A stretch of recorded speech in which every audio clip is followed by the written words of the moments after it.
श्री सत्यनारायण भगवान की जय। प्रथम अध्याय। एक समय नैमिषारण्य तीर्थ में सौनकादि 88,000 ऋषियों ने श्री सूत जी से पूछा, हे प्रभु, इस कलयुग में वेद विद्या रहित मनुष्यों को प्रभु भक्ति किस प्रकार मिलेगी तथा उनका उद्धार कैसे होगा। हे मुनिश्रेष्ठ, कोई ऐसा तप कहिए जिससे थोड़े समय में पुण्य प्राप्त हो तथा मनवांछित फल भी मिले। वह कथा सुनने की हमारी प्रबल इच्छा है। सर्वशास्त्र ज्ञाता श्री सूत जी बोले, हे वैष्णवों में पूज्य, आप सबने प्राणियों के हित की बात पूछी है। अब मैं उस श्रेष्ठ व्रत को आप लोगों से कहूँगा जिस व्रत को नारद जी ने श्री सत्य भगवान से, श्री लक्ष्मी नारायण भगवान से पूछा था। वो श्री लक्ष्मीपति ने मुनि श्रेष्ठ नारद जी से कहा था। वह कथा ध्यान से सुनो। एक समय योगी राज नारद जी दूसरों के हित की इच्छा से अनेक लोकों में घूमते हुए मृत्युलोक में आ पहुँचे। यहाँ अनेक योनियों में जन्मे हुए प्राय सभी मनुष्यों को अपने कर्मों के द्वारा अनेक दुखों से पीड़ित देखकर विचार करने लगे कि किस यत्न के करने से निश्चय ही मानवों के दुखों का नाश हो। ऐसा मन में सोचकर भगवान नारद विष्णु लोक को गए। वहाँ श्वेत वर्ण और 4 भुजाओं वाले देवों के ईश नारायण, जिनके हाथ में शंख चक्र गदा और पद्म थे तथा वरमाला पहने हुए थे, देखकर स्तुति करने लगे। हे भगवान, आप अत्यंत शक्ति से संपन्न हैं। मन तथा वाणी भी आपको नहीं पा सकती। आपका आदि मध्य अंत नहीं है। निर्गुण स्वरूप सृष्टि के कारण भक्तों के दुखों को नष्ट करने वाले हो, आपको मेरा नमस्कार है। नारद जी से इस प्रकार की स्तुति सुनकर विष्णु भगवान बोले, हे मुनि श्रेष्ठ, आपके मन में क्या है? आपका किस काम के लिए आगमन हुआ है? निःसंकोच कहिए। तब नारद मुनि बोले, मृत्युलोक में सब मनुष्य जो अनेक योनियों में पैदा हुए हैं, अपने अपने कर्मों के द्वारा अनेक प्रकार से दुखों से दुखी हो रहे हैं। हे नाथ, मुझ पर दया रखते हो तो बताइए कि उन मनुष्यों के सब दुख थोड़े से ही प्रयत्न से कैसे दूर हों। श्री भगवान बोले, हे नारद जी, मनुष्यों की भलाई के लिए तुमने बहुत अच्छी बात पूछी है। जिस काम के करने से मनुष्य मोह से छूट जाता है, वह मैं कहता हूँ, सुनो सुनो। बहुत पुण्य देने वाला यह स्वर्ग तथा मृत्यु लोक दोनों में दुर्लभ यह उत्तम व्रत है। आज मैं प्रेमवश होकर तुमसे कहता हूँ, श्री सत्यनारायण भगवान का यह व्रत अच्छी तरह विधान पूर्वक संपन्न करके मनुष्य तुरंत ही यहाँ सुख भोग कर मरने पर मोक्ष को प्राप्त होता है। श्री भगवान के वचन सुनकर नारद मुनि बोले कि इस व्रत का क्या फल है, क्या विधान है, किसने यह व्रत किया और किस दिन यह व्रत करना चाहिए। हे भगवान, मुझसे विस्तार से कहो। भगवान बोले, दुख शोक आदि को दूर करने वाला यह व्रत सब स्थानों पर विजय करने वाला है। भक्ति और श्रद्धा के साथ किसी भी दिन मनुष्य श्री सत्यनारायण जी की शाम के समय ब्राह्मणों और बंधुओं के साथ धर्म परायण होकर पूजा करे। भक्ति भाव से नैवेद्य का फल, घी, दूध, गेहूं का चूर्ण सवाया लेवे। गेहूं के अभाव में साठी का चूर्ण, शक्कर अथवा गुड़ ले तथा भक्ति भाव से भगवान को अर्पण करे। बंधु बांधवों से ब्राह्मणों को भोजन करावे। पश्चात स्वयं भोजन करे। रात्रि में नृत्य गीत आदि का आयोजन कर श्री सत्यनारायण भगवान का स्मरण करता हुआ समय व्यतीत करे। इस तरह व्रत करने पर मनुष्यों की इच्छा निश्चय पूरी होती है। विशेषकर कली काल में मृत्यु लोक पर यही मोक्ष का सरल उपाय है। द्वितीय अध्याय। सूत जी बोले, हे ऋषियों, जिसने पहले समय में इस व्रत को किया उसका इतिहास कहता हूँ, ध्यान से सुनो। सुंदर काशीपुरी नगरी में एक अत्यंत निर्धन ब्राह्मण रहता था। वह भूख और प्यास से बेचैन हुआ पृथ्वी पर घूमता था। ब्राह्मणों से प्रेम करने वाले श्री भगवान ने ब्राह्मण को दुखी देखकर बूढ़े ब्राह्मण का रूप धारण कर उसके पास जा आदर के साथ पूछा, हे विप्र, तुम नित्य ही दुखी होकर पृथ्वी पर क्यों घूमते हो? हे श्रेष्ठ ब्राह्मण, यह सब मुझसे कहो, मैं सुनना चाहता हूँ। ब्राह्मण बोला, मैं निर्धन ब्राह्मण हूँ, भिक्षा के लिए पृथ्वी पर घूमता हूँ। हे भगवान, यदि आप इससे छुटकारा जानते हो तो मुझे इसका उपाय बताइए। वृद्ध ब्राह्मण बोला कि श्री सत्यनारायण भगवान मनवांचित फल देने वाले हैं, इसलिए हे ब्राह्मण तू उनका पूजन कर, जिसके करने से मनुष्य सब दुखों से मुक्त होता है। ब्राह्मण को व्रत का सारा विधान बतलाकर बूढ़े ब्राह्मण का रूप धारण करने वाले श्री सत्यनारायण भगवान अंतर्ध्यान हो गए। जिस व्रत को वृद्ध ब्राह्मण ने बतलाया मैं उसको करूँगा, यह निश्चय करने पर उस वृद्ध ब्राह्मण को रात में नींद नहीं आई। वह सवेरे उठकर श्री सत्यनारायण भगवान के व्रत का निश्चय कर भिक्षा के लिए चल दिया। उस दिन उसको भिक्षा में बहुत धन मिला, जिससे बंधु बांधवों के साथ उसने श्री सत्यनारायण भगवान का व्रत किया। इसके करने से वह विप्र सब दुखों से छूटकर अनेक प्रकार की संपत्तियों से युक्त हुआ और उस समय से वह विप्र हर मास व्रत करने लगा। इस तरह सत्यनारायण भगवान के व्रत को जो करेगा वह सब पापों से छूटकर मोक्ष को प्राप्त होगा। आगे जो पृथ्वी पर सत्यनारायण भगवान का व्रत करेगा वह मनुष्य सब दुखों से छूट जाएगा। इस तरह नारद जी ने नारायण का कहा हुआ यह व्रत मैंने तुमसे कहा। हे विप्रों, मैं अब और क्या कहूँ। ऋषि बोले, हे मुनीश्वर, संसार में इस विप्र से सुनकर किस किसने इस व्रत को किया वह सब हम सुनना चाहते हैं। इसके लिए हमारे मन में श्रद्धा है। सूत जी बोले, हे मुनियों, जिसने इस व्रत को किया है वह सब सुनो। एक समय यह वृद्ध ब्राह्मण धन और ऐश्वर्य के अनुसार बंधु बांधवों के साथ व्रत करने को तैयार हुआ। उसी समय एक लकड़ी बेचने वाला बूढ़ा आदमी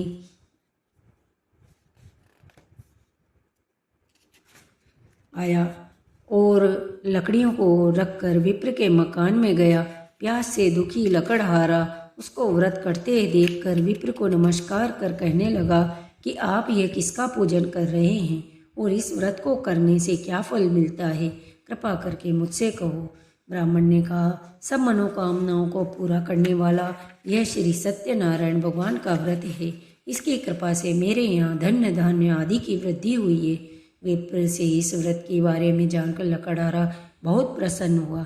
भगवान का चरणामृत ले और भोजन करने के बाद अपने घर को हो गया। लकड़हारे ने अपने मन में इस प्रकार का संकल्प किया कि आज से ग्राम में लकड़ी बेचने से जो धन मिलेगा उसी से मैं सत्यनारायण देव का उत्तम व्रत करूँगा। यह मन में विचार कर वह बूढ़ा आदमी अपनी सिर पर लकड़ियाँ रखकर जिस नगर में धनवान लोग रहते थे वह ऐसे सुंदर नगर में गया। उस रोज वहाँ पर उसे उन लकड़ियों का दाम पहले दिनों से चौगुना मिला। तब वह बूढ़ा लकड़हारा दाम ले और अति प्रसन्न होकर पके केले की फली, शक्कर, घी, दूध, दही और गेहूं का चूर्ण इत्यादि श्री सत्यनारायण भगवान के व्रत की कुल सामग्रियों को लेकर अपने घर गया।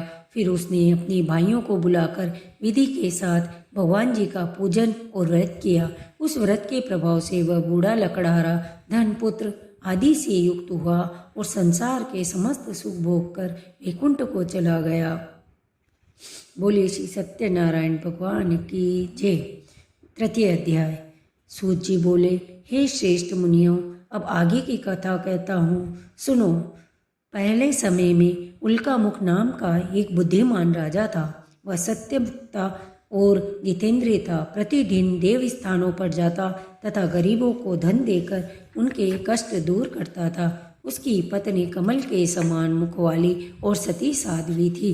भद्रशिला नदी के तट पर उन दोनों ने श्री सत्यनारायण भगवान का व्रत किया। उस समय वहाँ एक साधु वैश्य आया। उसके पास व्यापार के लिए बहुत सा धन था। वह नाव किनारे पर ठहराकर राजा के पास आया और राजा को व्रत करते देखकर विनय के साथ पूछने लगा, हे राजन, भक्ति युक्त चित्त यह आप क्या कर रहे हैं? मेरी सुनने की इच्छा है, सो आप मुझे बतलाइए। राजा बोला, हे साधु, अपने बांधवों के साथ पुत्रादि की प्राप्ति के लिए एक महाशक्तिमान सत्यनारायण भगवान का व्रत पूजन किया जा रहा है। राजा के वचन सुनकर साधु आदर से बोला, हे राजन, मुझे इसका विधान कहो, मैं भी इसके आपके कथनानुसार इस व्रत को करूँगा। मेरे भी कोई संतान नहीं है और इससे निश्चय ही होगी। राजा से सब विधान सुन व्यापार से निवृत्त हो वह आनंद के साथ घर गया। साधु ने अपनी पत्नी से संतान देने वाले उस व्रत का समाचार सुनाया और कहा कि जब मेरे संतान होगी तब मैं इस व्रत को करूँगा। साधु ने ऐसे वचन अपनी पत्नी लीलावती से कहे। एक दिन उसकी पत्नी लीलावती के साथ आनंदित हो सांसारिक धर्म में प्रवृत्त होकर श्री सत्यनारायण भगवान की कृपा से गर्भवती हो गई और 10वें महीने में उसने एक सुंदर कन्या को जन्म दिया। दिनों दिन वह इस तरह बढ़ने लगी जैसे शुक्ल पक्ष का चंद्रमा बढ़ता है। कन्या का नाम कलावती रखा। तब लीलावती ने मीठे शब्दों में अपने पति से कहा कि जो आपने संकल्प किया था कि भगवान का व्रत करूँगा, अब आप उसे करिए। साधु बोला, हे प्रिय, कन्या के विवाह पर करूँगा। इस प्रकार अपनी पत्नी को आश्वासन दे वह नगर को गया। कलावती पितृगृह में वृद्धि को प्राप्त हुई कर साधु ने जब नगर में सखियों के साथ अपनी पुत्री को खेलते देखा तब तो तुरंत ही दूत को बुलाकर कहा कि पुत्री के वास्ते कोई सुयोग्य वर देख कर लाओ। साधु की आज्ञा पाकर दूत कंचन नगर पहुँचे। वहाँ पर खोज कर और देखभाल करके लड़की के लिए सुयोग्य वणिक पुत्र को ले आए और उस सुयोग्य लड़के को देखकर साधु ने अपनी बंधु बांधवों से प्रसन्नचित अपनी पुत्री का विवाह उसके साथ कर दिया। किंतु दुर्भाग्य से वह विवाह के समय भी उस व्रत को करना भूल गया। तब श्री भगवान क्रोधित हो गए और शाप दिया कि तुम्हें दारुण दुख प्राप्त होगा। अपने कार्य में कुशल साधु बनियान जामाता सहित नावों को लेकर व्यापार करने के लिए समुद्र के समीप स्थित रत्नसारपुर नगर में गया और वहाँ दोनों ससुर जमाई चंद्रकेतु राजा के उस नगर में व्यापार करने लगे। एक दिन भगवान सत्यनारायण की माया से प्रेरित कोई चोर राजा का धन चुराकर भागा जा रहा था, किंतु राजा के दूतों को आता देखकर चोर ने घबराते हुए राजा के धन को वहीं नाव में चुपचाप रख दिया जहाँ जो ससुर और जमाई ठहरे हुए थे तथा चोर भाग गए। जब दूतों ने उसे साधु वेश्य के पास राजा के धन को रखा देखा तो दोनों को बांध कर ले गई। वो प्रसन्नता से दौड़ते हुए राजा के समीप जाकर बोले, यह दो चोर हम पकड़ कर लाए हैं, देख कर आज्ञा दे। तब राजा ने उनको कठिन कारावास में डाल दिया तथा उनका धन भी छीन लिया। सत्यनारायण भगवान के शाप के द्वारा उनकी पत्नी भी घर पर बहुत दुखी हुई। घर पर जो धन रखा था चोर चुरा कर ले गए। शारीरिक और मानसिक पीड़ा तथा भूख प्यास से अति दुखित हो अन्न की चिंता में कलावती एक ब्राह्मण के घर गई। वहाँ उसने सत्यनारायण भगवान का व्रत होते देखा, फिर कथा सुनी तथा प्रसाद ग्रहण कर रात को घर आई। माता ने कलावती से कहा, हे पुत्री, अब तक कहाँ रही? वह तेरे मन में क्या है? कलावती बोली, हे माता, मैंने एक ब्राह्मण के घर में श्री सत्यनारायण भगवान का व्रत देखा। कन्या के वचन सुनकर लीलावती भगवान के पूजन की तैयारी करने लगी। लीलावती ने परिवार और बंधुओं सहित श्री सत्यनारायण भगवान का पूजन किया और वर मांगा कि मेरे पति और दामाद शीघ्र आ जाएं। साथ ही प्रार्थना की कि हम सबका अपराध क्षमा करो। सत्यनारायण भगवान इस व्रत से संतुष्ट हो गए और राजा चंद्रकेतु को स्वप्न में दर्शन देकर कहा, हे राजन, दोनों वेश्यों को प्रातः छोड़ दो और उनका जो सब धन तुमने ग्रहण किया है उसको दे दो, नहीं तो मैं तेरा धन राज्य पुत्र आदि नष्ट कर दूंगा। राजा से ऐसे वचन कहकर भगवान अंतर्धान हो गए। प्रातःकाल राजा चंद्रकेतु ने सभा में अपना स्वप्न सुनाया। फिर दोनों वणिक पुत्रों को कैद से मुक्त कर सभा में बुलाया। दोनों ने आते ही राजा को नमस्कार किया और मीठे वचनों से बोला, हे महानुभाव, भावी वर्ष ऐसा कठिन दुख प्राप्त हुआ है, अब तुम्हें कोई भय नहीं है। ऐसा कहकर भगवान ने उनको नए नए वस्त्राभूषण पहनाए और जितना धन लिया था उससे दुगना धन देकर आदर से विदा किया। दोनों वेश्य अपने घर को चल दिए। श्री सत्यनारायण भगवान की जय। चतुर्थ अध्याय। सूत जी बोले, हे वेश्य ने मंगलाचार करके यात्रा प्रारंभ की और अपने नगर को चला। उनके थोड़ी दूर निकलने पर दंडी वेशधारी श्री सत्यनारायण भगवान ने उनसे पूछा, हे साधु, तेरी नाव में क्या है? अभिमानिक वणिक, हंसता हुआ बोला, हे दंडी, आप क्यों पूछते हो? क्या धन लेने की इच्छा है? मेरी नाव में तो बेल और पत्ते भरे हैं। वेश्य का ऐसा कठोर वचन सुनकर भगवान ने कहा, तुम्हारा वचन सत्य हो। दंडी ऐसा कहकर वहाँ से दूर चले गए। कुछ दूर जाकर समुद्र के किनारे बैठ गए। दंडी के जाने पर वेश्य ने नित्य क्रिया करके नाव को ऊंची उठी देखकर अचंभा किया तथा नाव में बेल पत्ते आदि देखकर मूर्छित हो जमीन पर गिर पड़ा। फिर मूर्छा खुलने पर अत्यंत शोक प्रकट करने लगा। तब उसका दामाद बोला कि आप शोक न करें, यह दंडी का श्राप है, अतः उनकी शरण में चलना चाहिए, तभी हमारी मनोकामना पूर्ण होगी। दामाद के वचन सुन वह दंडी के पास पहुंचा और अत्यंत भक्ति भाव से नमस्कार करके बोला, मैंने जो आपसे असत्य वचन कहे उनको क्षमा करो। ऐसा कहकर महान शोकातुर होकर रोने लगा। तब दंडी भगवान बोले, हे वणिक पुत्र, मेरी आज्ञा से बार बार तुम्हें दुख प्राप्त हुआ है, तू मेरी पूजा से विमुख हुआ है। साधु बोला, हे भगवान, आपकी माया से ब्रह्मा आदि भी आपके स्वरूप को नहीं पहचानते, तब मैं अज्ञानी कैसे जान सकता हूँ? आप प्रसन्न होइए, मैं सामर्थ्य के अनुसार आपकी पूजा करूँगा। मेरी रक्षा करो, पहले के समान नौका धन से भर दो। उनके भक्ति युक्त वचन सुनकर प्रसन्न हो उसकी इच्छा अनुसार वर देकर अंतर्धान हो गए। तब उन्होंने नाव पर आकर देखा कि तो नाव धन से परिपूर्ण है। फिर वह भगवान सत्यनारायण का पूजन कर साथियों सहित अपने नगर को चला। जब अपने नगर के निकट पहुंचा तब दूत को घर भेजा। दूत ने साधु के घर जाकर उसकी स्त्री को नमस्कार कर कहा कि साधु अपने दामाद से इस नगर के समीप आ गई।